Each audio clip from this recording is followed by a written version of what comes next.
వైఎస్ఆర్సీపీ మాజీ ఎంపీ గోరింట్ల మాధవ్ ఈయన నీతి మాటలన్నీ మాట్లాడుతూ ఉన్నాడు.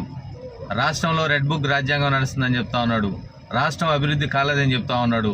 మా నారా లోకేష్ గారిని చర్మం తీసి డోలు కడతాడంటే ఈయన. ఒరే గోరింట్ల మాధవ్, నీకు దమ్ముంటే మీ జగన్మోహన్ రెడ్డిని అమరావతి ప్రాంతానికి రమ్మని ఒకసారి. ఈరోజు రాష్ట్రంలో రెడ్ బుక్ రాజ్యాంగం నడుస్తుందని చెప్పి నువ్వు చెప్తూ ఉన్నావు. గతంలో రాజారెడ్డి రాజ్యాంగం వల్ల దళితులు కావచ్చు, ఎస్టీలు కావచ్చు, బీసీలు కావచ్చు, మైనారిటీ సోదరులు ఎంతో మందిని కూడా పొట్టను పెట్టుకున్న పార్టీ అది వైఎస్ఆర్సీపీ పార్టీ. గతంలో రాష్ట్రానికి ఒక్క పరిశ్రమ, ఒక్క కంపెనీ అయినా వచ్చిందా అని చెప్పి మేము అడుగుతా ఉన్నాం. రాష్ట్రంలో ఉన్న బడుగు బలహీన వర్గాల వారు ఏ రోజైనా స్వేచ్ఛగా ఉన్నారా అని చెప్పి మేము అడుగుతా ఉన్నాం.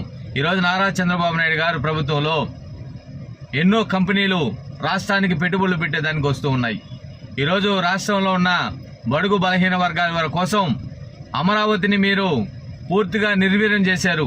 ఈరోజు అమరావతి ప్రాంతానికి వచ్చి చూడండి, అమరావతి పనులు ఏ విధంగా జరుగుతూ ఉన్నాయో.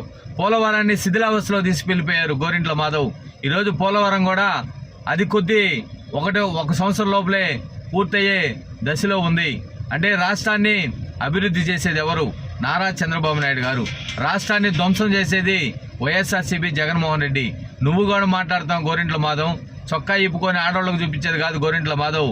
అభివృద్ధి అంటే 4 కంపెనీలు తేడమే అభివృద్ధి. గుర్తుపెట్టుకో.